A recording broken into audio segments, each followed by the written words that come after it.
Welcome to the Executive Forum Speaker Series from Purdue University's Daniels School of Business. I'm your host, Dave Randich, and I'm a lecturer here at the Daniels School, teaching undergrads on the West Lafayette campus. Executive Forum brings students and industry leaders together. Our speakers inspire our students and the public with insights on trends in their industry and guidance for students as they develop their business leadership skills. Come along with us as we build the future of business. Jason, thank you for joining us today. It's kind of like coming home for you, isn't it?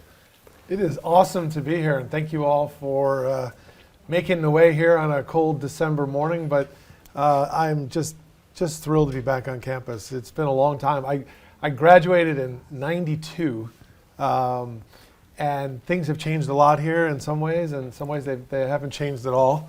But it is just wonderful to be back. And thank you for the very kind introduction. You captured it all just beautifully. But it is a special connection for me in Purdue. I think Purdue changed my life. I grew up in the south side of Chicago. I'm the sixth of 9 children. I had an older brother who went to Purdue and paved the way. He was a manufacturing engineer. And then my younger brother followed me and became a civil engineer. And I'm the one that went to Cranberton School of Liberal Arts. But it changed my life because I feel like I learned how to advocate for myself here. I learned how to I think prepare for the coursework and navigate the community of Purdue. I also went and studied abroad while I was a student to Copenhagen, Denmark, where I met my wife.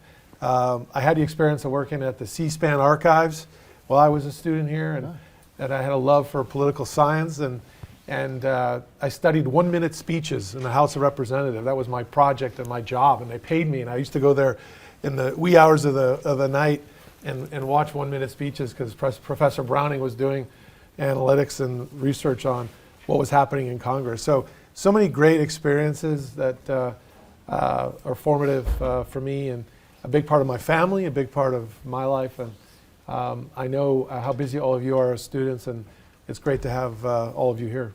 And I know you live in California, but I'm glad we were able to accommodate with some weather today to make you feel back at home. Just like it always is, right, in December. But yeah, I moved to California because my wife is from there, and I've lived there for over 30 years and have come to love the Bay Area and San Francisco. But Chicago's home, and the Big Ten is home, and West Lafayette is home. Outstanding, outstanding. Well, before we jump into Deloitte, could you just help us understand a little bit about the business services industry worldwide and how your company fits in there? Yeah, I mean, professional services has been around for a long, long time. I mean, the provision of audit and assurance services is obviously the linchpin of the capital markets. The whole idea of the audit, and by the way, I'll talk more about Deloitte, but Deloitte's been around for 180 years. I think some people don't realize that. It's been around since the formation of modern enterprises, modern capital markets, in order to give transparency to capital markets, to investors. That's the whole idea of the independent outside audit and its heritage. And the history of Deloitte goes back to those formative days of the global economy. But it's evolved dramatically in terms of obviously the role of technology in what we do, the expectations of clients, the sophistication of clients in terms of hiring a firm like ours.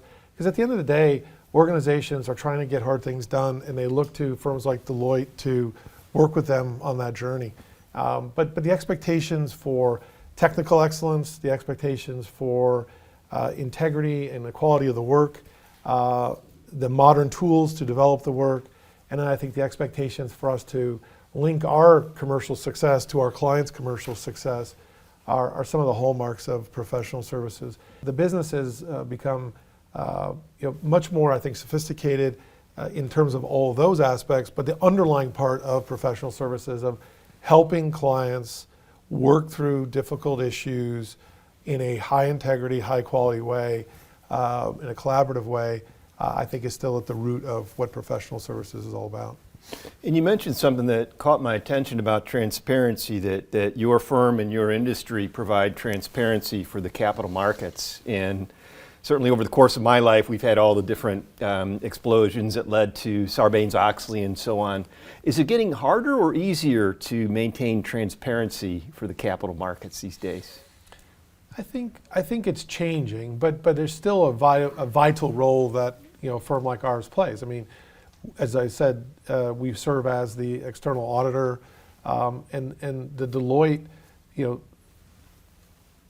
certification of an audit is a signal to the capital markets and investors, and the debt markets as well as regulators, that those figures and the associated assertions in those financial statements and management comments are accurate and have integrity. So we take that responsibility very seriously. I think as the world gets more complicated around capital market formation, different types of investors, the rise of private capital relative to public capital, global investors and sophistication, and now obviously the rise of new markets where crypto and other digital stores of value are becoming increasingly important. So I think the premise is still the same in terms of transparency. I think the evolution of the global economy and all these new ways which investors participate with companies makes it even more important to have transparency. Mm-hmm. And the other thing is that there are other aspects other than just financial integrity. I mean, I'm sure we'll talk about technology and AI, but the assurance of non-financial information is also important, whether it's what is reported to regulators and in the energy industry or in state governments, or commitments companies make about sustainability, or commitments they make about knowing and understanding what's happening with AI and agentic capabilities in their organization. Those are other ways where Deloitte and other firms like Deloitte will provide assurance and transparency on those topics. So I think the world expects transparency. I think sophisticated investors expect it, and I think there's different ways where firms like ours create that level of transparency. And you linked integrity to that, and years ago one of your competitors blew up due to a lack of integrity, Andersen. As the leader, how do you communicate the need and become a role model for integrity inside of your company? Yeah, I think for the students, you should understand that, and I was sharing some of this in another conversation this morning, is that, to have integrity as an individual is one thing. You can decide how you live your life and what models you use for decision making as you're interacting with your friends, your family, and common man on the street, if you will. That's one sort of version of it. But in our case, having integrity and ethical frameworks at our scale, where I personally am not a part of every decision, that requires a real systematic framework for doing that. And I think we obviously invest in that heavily. We talk about it frequently. It's a part of our shared values as a firm. So I think for students looking at organizations that have integrity and asking the question, how do you make hard decisions? How do you, as an organization, balance it so it's not just about one executive's, whim or personal preference or persuasion one way or the other? And I think that's a real challenge. And so this notion of creating institutional frameworks and models and having it be a regular topic of discussion, whether it be on decision on what clients we choose to serve, what engagements we choose to take on, who we choose to hire, who we choose to partner with, who do we want to be associated with, what types of efforts and initiatives do we want to give credence to, because the Deloitte brand is my responsibility, and who we associate it with is a very important decision. So scaling ethical decision making, scaling it to a point where I don't have to be in the room where every decision is made. I can trust the fact that we have some discipline around those things and some ways that we think about it that we feel good about. Mm-hmm. And more about Deloitte, one of the things we often talk about in class is maybe the hardest thing to do in business is to differentiate, to become different and better than your competitors. Jason, are there any areas that you're working on within Deloitte where you see yourselves pulling a gap on competition? Yeah, absolutely. I think differentiation is at the core of my message. I mean, I'm constantly trying to create more differentiation. That's what Purdue's trying to do, right? That's what the Daniels School of Business is trying to do, is create differentiation. That's what leading organizations do. That's what the role of, I think, business leadership is all about. And then obviously doing that in the right way, and in a profitable way, in a way that culturally we feel good about. But differentiation for us hinges on the fact that we're a private partnership. I don't have to make short-term decisions. I'm not publicly traded.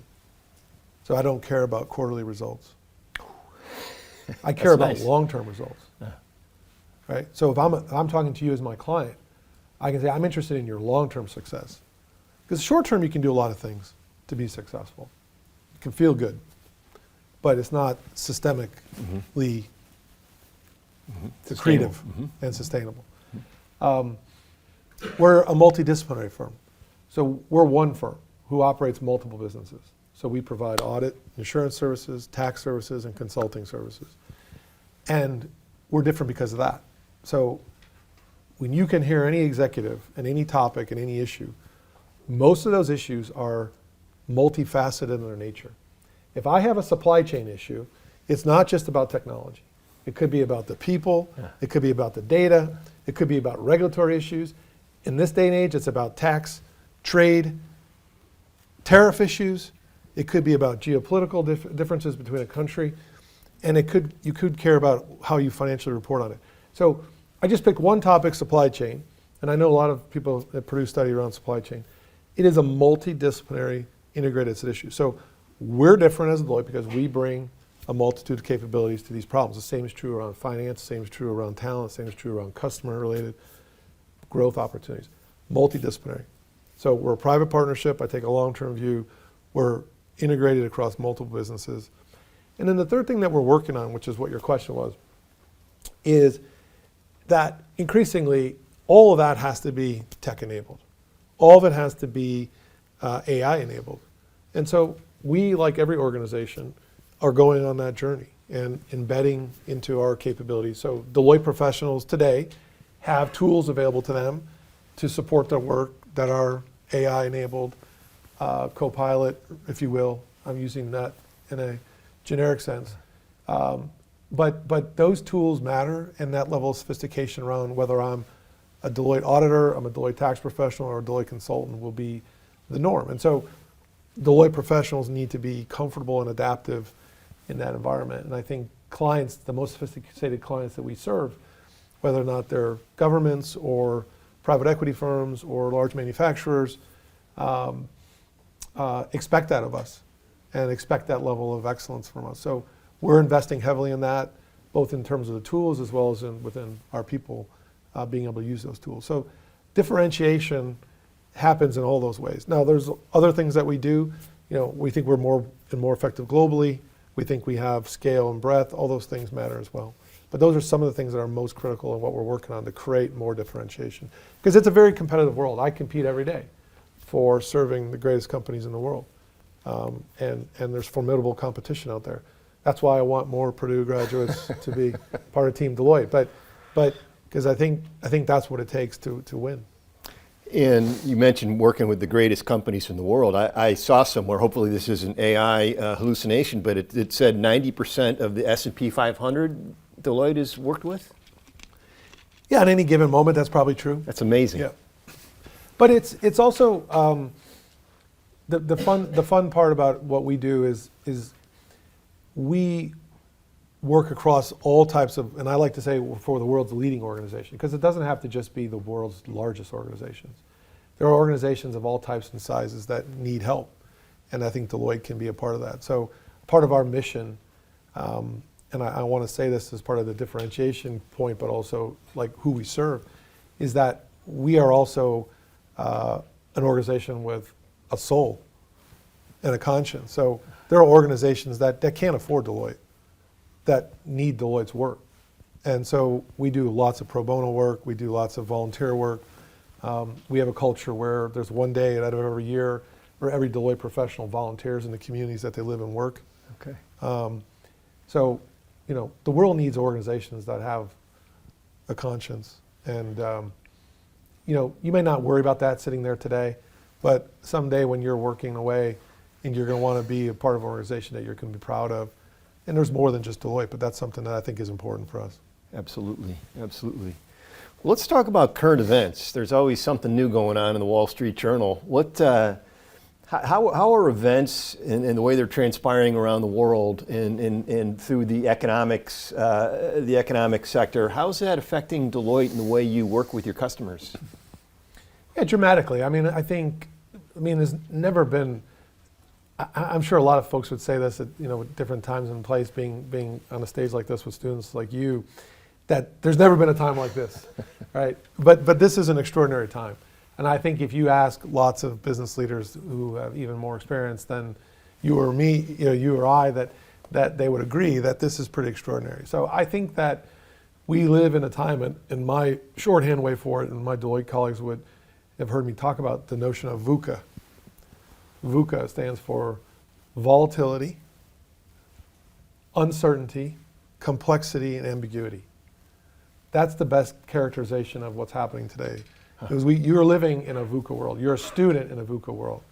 And so the responsibility and what clients are looking for is for organizations to help them navigate a VUCA world. And your job as a student is to be equipped to win in a VUCA world and to thrive in a VUCA world. We can talk more about that. So what does that mean in today's day and age? There's obviously every conversation that we're in is how to leverage AI. There is a huge hype factor around AI at the moment. And so we are finding ourselves trying to be the adults in the room to demystify what is real and what is not. That's a real big part of the conversation with boards and executives today. Every single organization wants to have that advantage, productivity advantage, quality advantage, workforce efficiency advantages. All these things are the promise, and it's starting to happen, and I'm a believer in it overall and over the long run, but that's a big conversation. There's another big conversation around the threats of things like cyber challenges and bad actors and nation states who are waging war on information, and companies are at the center of that. That's a huge topic on boards and executive teams. It probably doesn't get as much media attention, but you watch the headlines closely, you know that it's there, it's prevalent. Obviously the environment now is around where is the next set of growth going to come from. We're in an economic scenario right now where the U.S. economy is still relatively strong on an overall business perspective. If you look at it, business, optimism, CEO optimism, we do a survey with Fortune 500 CEOs, and they've indicated as of October, now it could change in the next, 2 weeks, 3 weeks, quarter, but optimism is generally strong amongst business leaders right now. But yet looking for growth around the world is difficult. And then obviously with the geopolitical changes through political change in U.S. and globally, we're also dealing with a global trade arrangement and complexities that is on most organizations' mind. What is going to happen with tariffs, what's going to happen with labor mobility, those sorts of things are top of mind. So these are all issues that are real to clients. In the midst of all that, businesses still need to run and become efficient and invest in ways to be more effective and efficient. And so, the underlying trend of technology investment in core business operations continues. And I think that's a good thing for Deloitte, certainly, but it's also a good thing for students here in terms of, where I think opportunities are. So we're all here learning business and maybe engineering and some other trades, but sounds like a lot of the big pressures we're going to face are going to come from technology, whether it's AI or the bad guys in cyber, and we got a lot of political issues we've got to keep an eye on, right, before we invest. Yeah, and I think leading organizations, though, are continuing to plug ahead with that investing. So I think that's one of the things that I love about what Purdue's doing in terms of the interdisciplinary, multidisciplinary programming between the business school and the STEM programs. I think they're inextricable. Accounting capabilities, finance skills, marketing skills can all be tech-enabled. Supply chain skills, all to be tech-enabled. And so, I myself as a CEO are going on a personal journey to become more tech-savvy. So, as you're sitting there this morning, or you have your own skill set assessment to do as a student about where do I have to evolve to continue to be literate and conversant. You don't have to be a computer scientist. You don't have to be a software engineer. But knowing how large language models impact what you do and what you would like to do, I think is a prerequisite. And so the underlying, I think, systemic trend around technology investment will continue unabatedly. How it gets applied is really the opportunity, I think, for us all, both as an organization and for individual students and professionals. And so these students will be getting out into the world pretty quickly. When you're at Deloitte, what does it take to be successful in your 20s? I joined Deloitte when I was like 23, I believe. So, Great.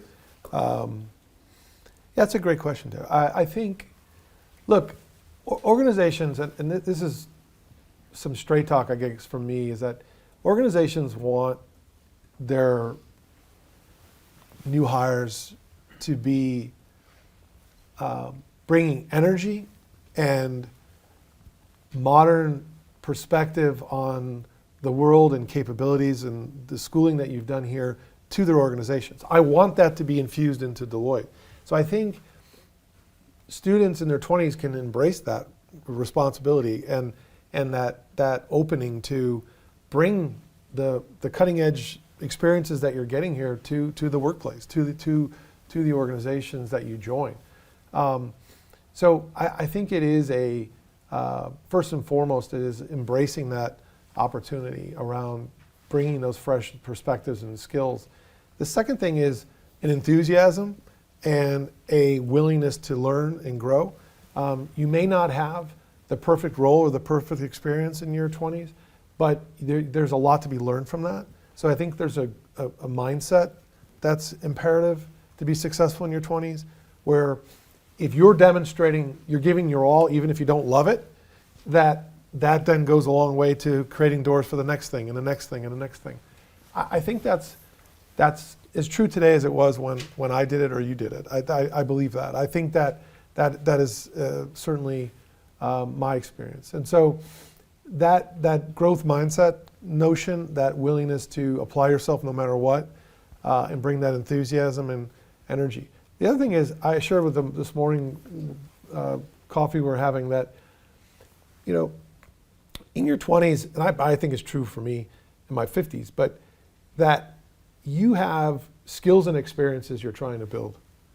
You need to keep a personal inventory of the skills and experiences that you have, those things that you know you don't have that make you uncomfortable and nervous, and then address them. Find ways to address them. So for me, when I was in my 20s, I was highly introverted.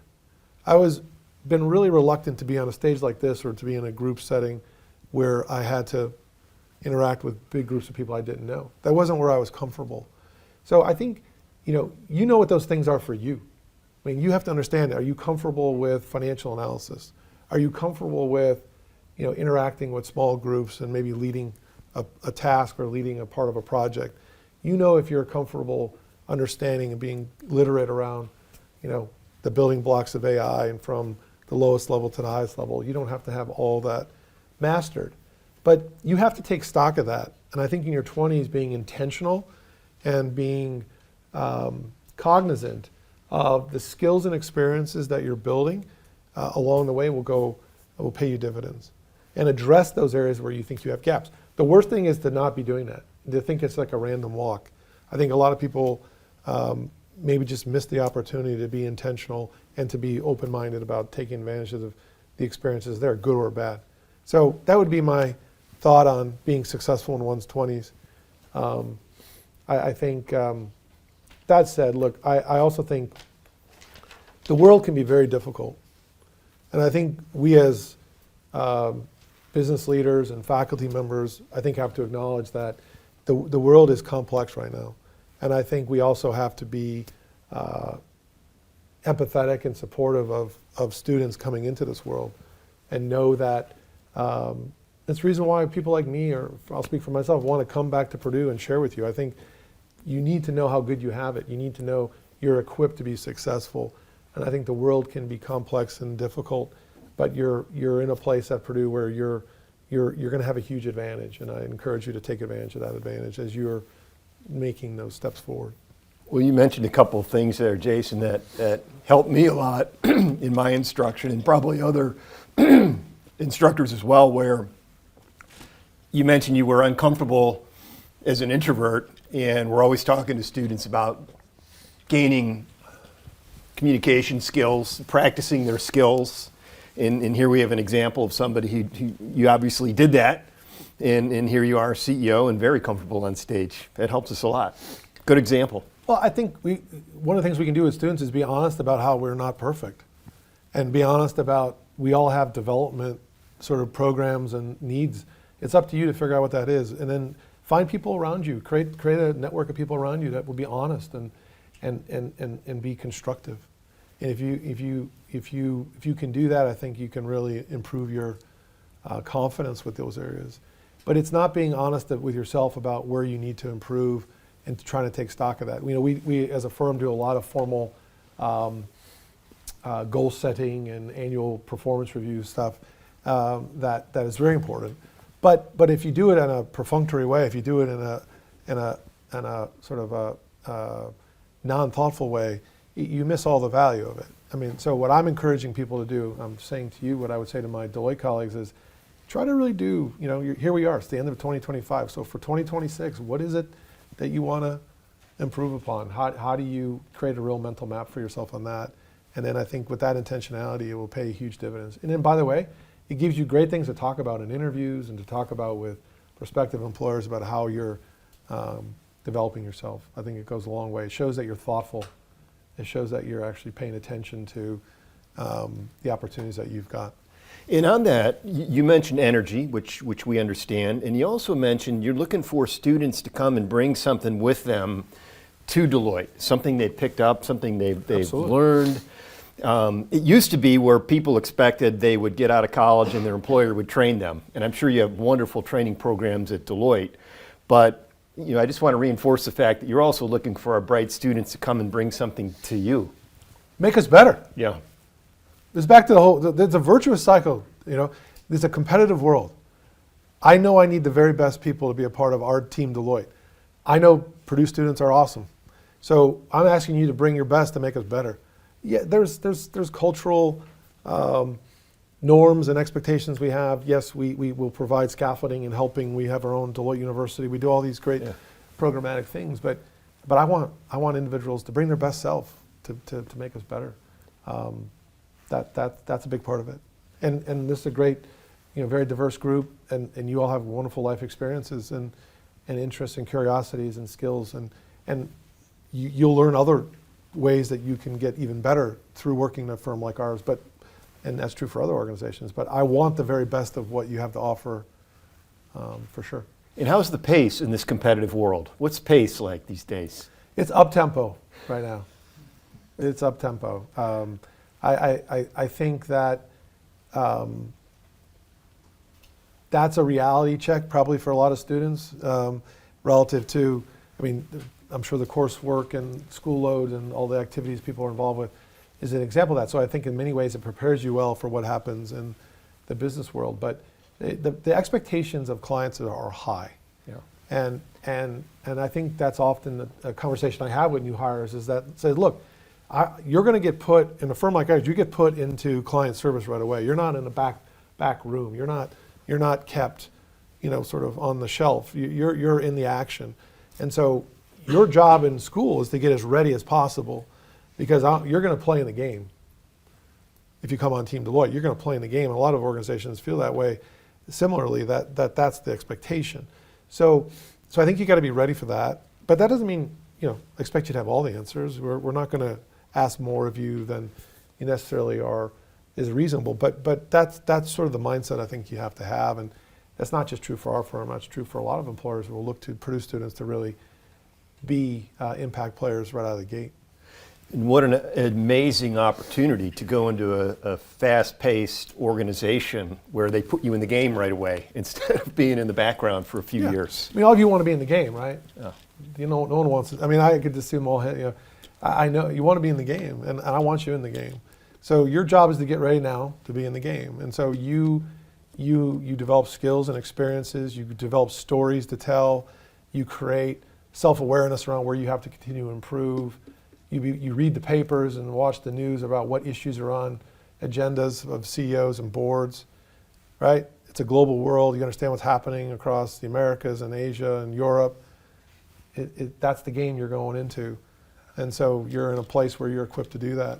I also think the interactions between students, given the multicultural and diversity of the students, that's also part of being effective in the game, where I expect that of students, I expect that of Deloitte professionals to be able to team well, to collaborate, to be culturally sensitive and aware, right? That's part of being an inclusive team player and team leader. So those are ways you get ready now. Wonderful. Jason, thanks for coming to Purdue today at the Daniel School of Business. Thank you for joining us for this episode of the Executive Forum Speaker Series. Learn how the Daniel School is building the future of business by visiting us at business.purdue.edu. That's business.purdue.edu.